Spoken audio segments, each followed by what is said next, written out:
da terra. Boa tarde.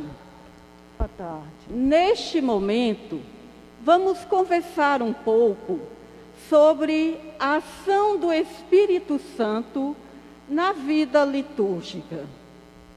Espero que ao final desta reflexão fique bem evidente que a liturgia é um permanente Pentecostes. Hoje celebramos o último domingo do tempo da Páscoa. Celebramos o mistério de Pentecostes. Pela força do Espírito, dom da Páscoa, a Igreja se manifestou no mundo como missionária. Celebrar Pentecostes não é apenas olhar para trás, pensar que é uma festa remota da Igreja. Celebrar Pentecostes é abrir-se para a ação de Deus, é permitir que o Espírito Santo possa nos transformar. Hoje, não podemos ir à comunidade celebrar o dia do Senhor, mas podemos celebrar nas pequenas igrejas das nossas casas e nos alegrar com a presença de Jesus em torno da nossa mesa. Então, mais uma vez, vamos pedir ao Espírito Santo que se renove hoje em toda a igreja e também nesta pequena igreja da nossa casa. Por isso pedimos, envia, Senhor, o teu Espírito e renova a face da terra.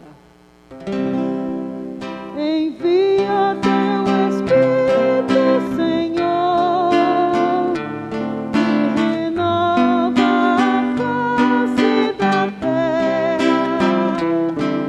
Envia teu Espírito, Senhor, e renova a face da terra. Quando ocultas tua face, elas perturbam. Quando tiram sua vida, falta nada. Seja o Senhor eterna glória, alegre as obras. Que o meu canto seja alegre ao Senhor. Envia teu Espírito, Senhor, e renova a face da terra. Envia teu Espírito, Senhor, e renova a face da terra. A liturgia cristã não só recorda os acontecimentos que nos salvaram, como também os atualiza, os torna presente. O mistério da Páscoa de Cristo é celebrado, não é repetido. O Espírito é aquele que torna presente este mistério. Em Apocalipse 22, 17, vemos o Espírito e a esposa, que é a igreja, dizem: vem, Senhor Jesus. Na liturgia, existe uma verdadeira cooperação entre o Espírito e a igreja. É este Espírito que nos põe em comunhão com o Cristo e também nos coloca em comunhão com o outro. O Espírito une o povo fiel para que seja povo de Deus e assim cria a Assembleia Litúrgica. O Espírito fala ao coração, torna viva a palavra ao ser proclamada na celebração. O Espírito faz oração no coração do fiel, para que este modele sua vida com o projeto divino. Transforma os sinais litúrgicos em presença salvadora, sobretudo na Eucaristia. Capacita e envia os cristãos para continuar evangelizando. O Vaticano II apresenta, em primeiro lugar, a liturgia como um momento de história da salvação. A obra da salvação da humanidade, que teve seus prelúdios no Antigo Testamento, foi completada por Cristo Jesus, sobretudo pela sua morte e ressurreição. A obra da salvação, portanto, não deve ser apenas anunciada, mas também celebrada na liturgia, para que assim possa ter o seu efeito de nossa aceitação. Deus respeita a liberdade das pessoas. Ele nada impõe. De modo algum, ele impõe a salvação a ninguém. Mas Deus oferece essa salvação a todos. Então, cabe a cada um de nós abrir o coração e aceitar essa salvação.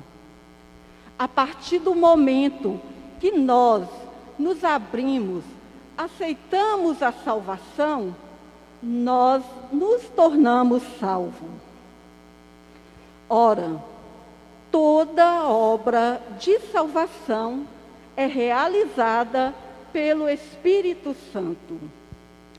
A Sagrada Escritura, sobretudo os profetas e o Novo Testamento, não nos deixam duvidar disto. Portanto, é a ação do Espírito Santo que celebramos na liturgia. E é também o Espírito que possibilita que essa ação litúrgica seja para nós um fato de salvação. Mas como isso pode acontecer? Para responder essa pergunta, nós devemos ter bem presente o que é memória ou o que é memorial. Não basta simplesmente afirmar que um fato histórico se torna atual na celebração litúrgica. Também não é suficiente dar a esse fenômeno o nome de memorial ou memória. Temos precedentes na Bíblia de memorial que se atualiza. No Antigo Testamento, quando os hebreus celebravam anualmente a festa da Páscoa, o fato histórico passado no Êxodo, da libertação do Egito, tornou-se presente para eles. No Novo Testamento, Jesus, na sinagoga de Nazaré, também atualiza o fato histórico quando leu o texto do profeta Isaías, que começa assim: O Espírito do Senhor está sobre mim, porque Ele me ungiu para evangelizar os pobres. E então explicou: Hoje se cumpriu aos vossos ouvidos esta passagem da Escritura. Nesses dois casos, tanto o fato do Antigo quanto do Novo Testamento, o texto se atualiza numa celebração litúrgica. E no segundo caso, São Lucas deixa claro que Jesus disse: hoje, na força do Espírito do Senhor. Portanto, o que aconteceu na festa da Páscoa dos hebreus e na sinagoga de Nazaré, dá-se também quando proclamamos em nossas celebrações a palavra do Senhor. É preciso ter bem presente que memória não é algo particular, não é algo individual. Entendemos melhor se considerarmos o seguinte: quando ouvimos a proclamação das obras de Deus, abrimos os nossos ouvidos, o nosso coração a Deus. E será que Deus nos deixaria abrir os ouvidos e o coração em vão? Não. Quando nos lembramos dele, ele, o nosso Deus, também se lembra de nós. Sua palavra salvadora nos atinge realmente. Torna-se vida em nós. Essa palavra que é a segunda pessoa da Santíssima Trindade, Jesus Cristo, que veio e vem por obra do Espírito Santo. Do mesmo modo como na liturgia o Espírito opera a nossa salvação, assim também ele nos dá a condição de dar resposta de ação de graças e louvor ao Pai. Só porque o Pai nos santifica pelo seu Filho no Espírito Santo, é que podemos nos dirigir a Ele por nosso Senhor Jesus Cristo, na unidade do Espírito Santo. Se o Espírito leva a efeito a obra da salvação, já na proclamação ou celebração da palavra, também o faz na celebração dos sacramentos.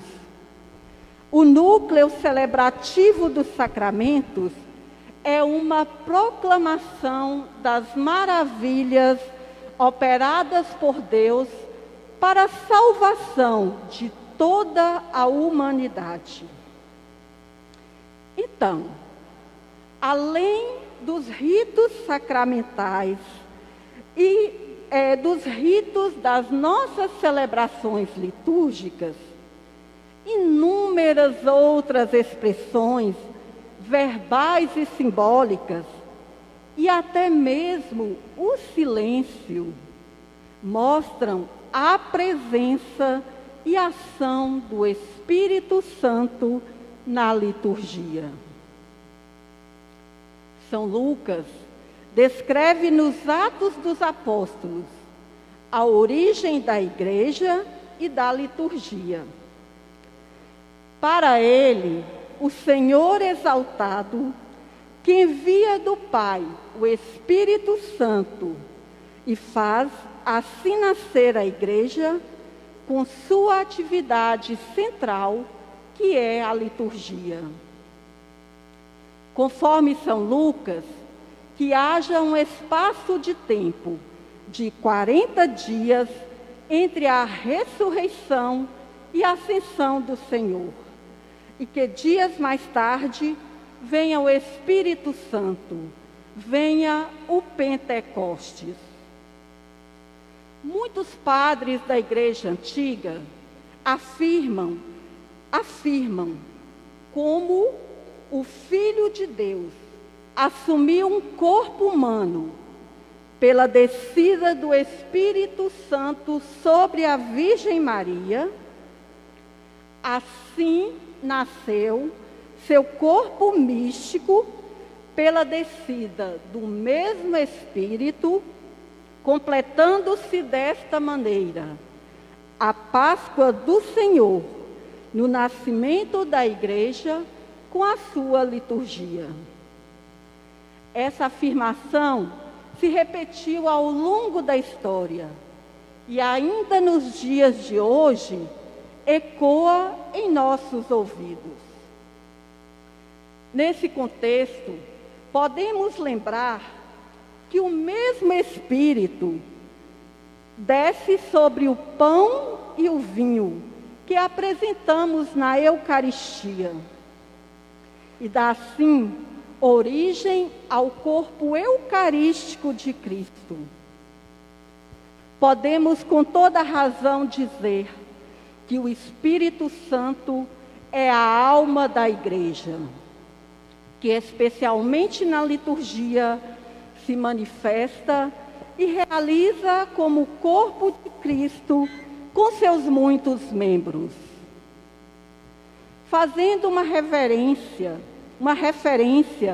entre a relação da liturgia com a vida dos membros da Igreja, da sociedade e do mundo, encontramos um exemplo eloquente para nos mostrar como São Paulo vê essa relação. Vamos ouvir o texto bíblico.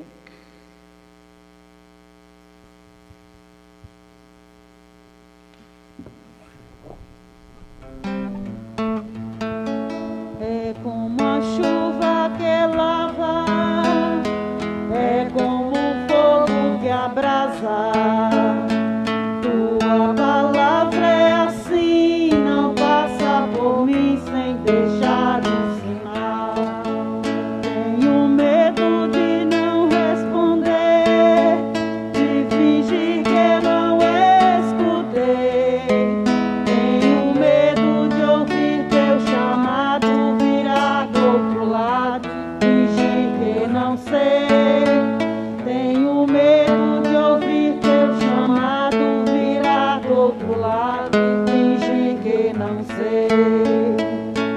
É como a chuva que lava, é como o fogo que abrasa. Tua palavra é assim, não passa por mim sem deixar um sinal. Você que está em casa e quiser acompanhar, que está aí com a Bíblia na mão, nós vamos ler o texto de 1 Coríntios, capítulo 11, versículo de 17 a 34. 1 Coríntios 11, 17 a 34.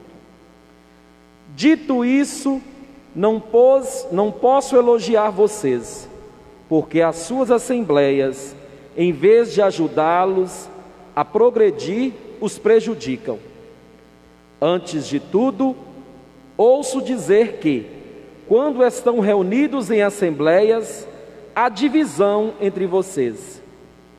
E, em parte, eu acredito nisso. É preciso mesmo que haja divisão entre vocês, a fim de que se veja quem dentre vocês resiste a essa prova. De fato, quando se reúnem, o que vocês fazem não é comer a ceia do Senhor, porque cada um se apressa em comer a sua própria ceia. E enquanto um passa fome, outro fica embriagado. Será que vocês não têm suas casas onde comer e beber? Ou desprezam a igreja de Deus e querem envergonhar aqueles que nada têm? O que vou dizer para vocês? Devo elogiá-los? Não, nesse ponto não os elogio. De fato, eu recebi pessoalmente do Senhor aquilo que transmiti para vocês. Na noite em que foi entregue, o Senhor Jesus tomou o pão e depois de dar graças, o partiu e disse: isto é meu corpo que é para vocês. Façam isto em memória de mim. Do mesmo modo, após a ceia, tomou o cálice, dizendo: este cálice é a nova aliança do meu sangue. Todas as vezes que vocês beberem dele, façam isso em memória de mim. Portanto, todas as vezes que vocês comem deste pão e bebem deste cálice, estão anunciando a morte do Senhor até que ela venha. Por isso, todo aquele que comer do pão ou beber do cálice do Senhor indignamente, será réu do corpo e do sangue do Senhor. Portanto, cada um examine a si mesmo antes de comer deste pão e beber deste cálice. Pois aquele que come e bebe sem discernir o corpo, come e bebe a própria condenação. É por isso que entre vocês há tantos fracos e enfermos, e muitos morreram. Se nós examinássemos a nós mesmos, não seríamos julgados, mas o Senhor nos corrige por meio de seus julgamentos, para que não sejamos condenados com o mundo. Em resumo, irmãos, quando vocês se reúnem para a ceia, esperem uns pelos outros. Se alguém tem fome, coma em sua casa. Assim, vocês não entrarão se reunindo para a própria condenação. Quanto ao resto, darei instruções quando aí chegar. Palavra do Senhor. Graças a Deus.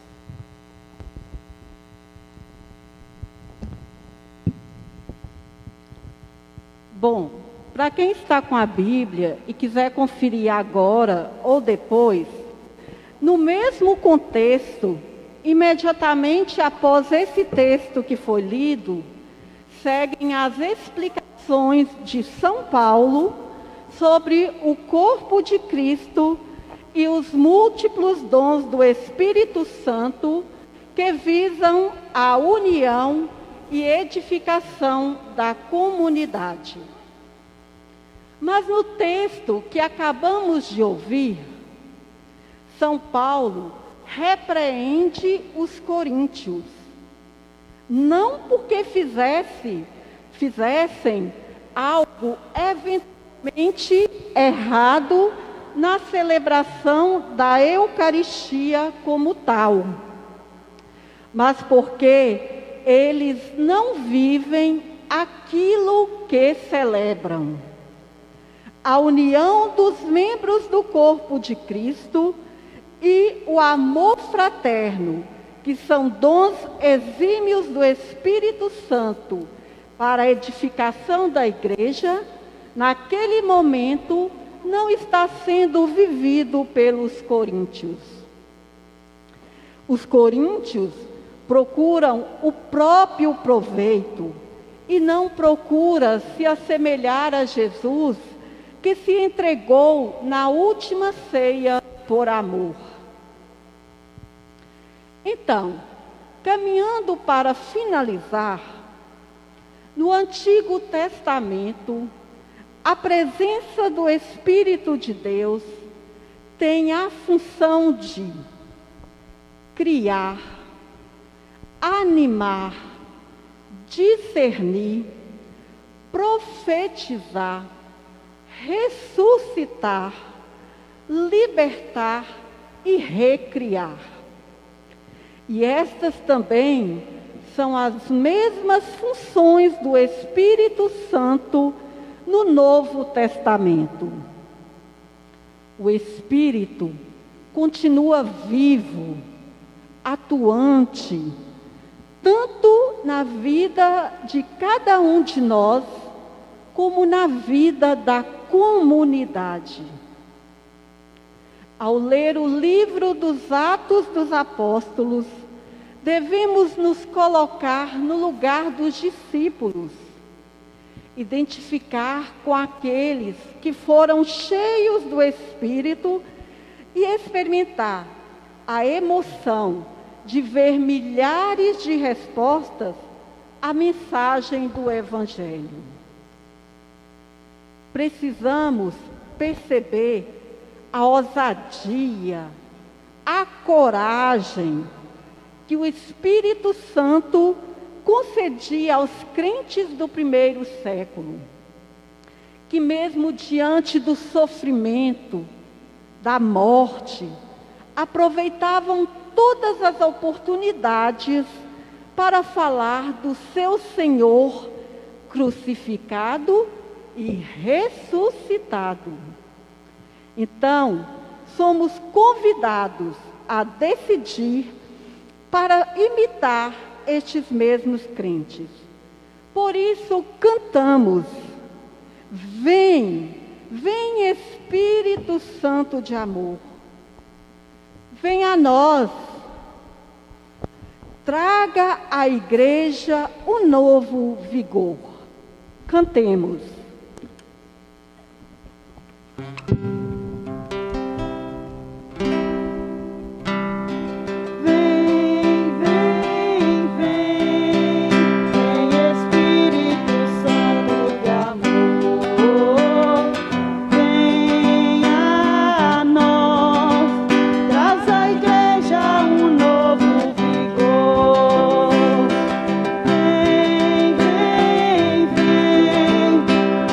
Espírito Santo de amor.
de hoje, em nossos encontros e momentos de oração, pedimos as luzes do Espírito Santo. Continuamos acreditando na sua força e nos dons que Ele nos concede. É na vivência comunitária, vivificada pela força e ação do Espírito Santo, que recebemos forças para enfrentar os desafios e o sofrimento do dia a dia. Lembremos-nos disso neste momento de pandemia em que vivemos.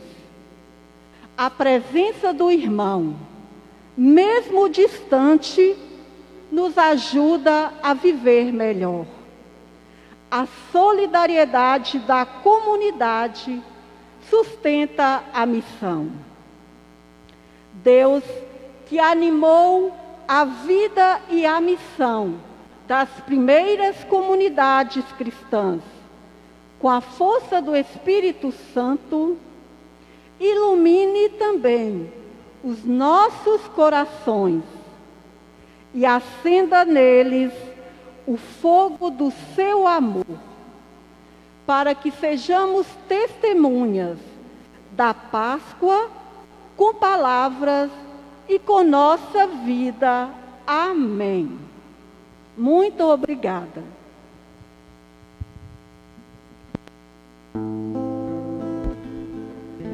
Eu navegarei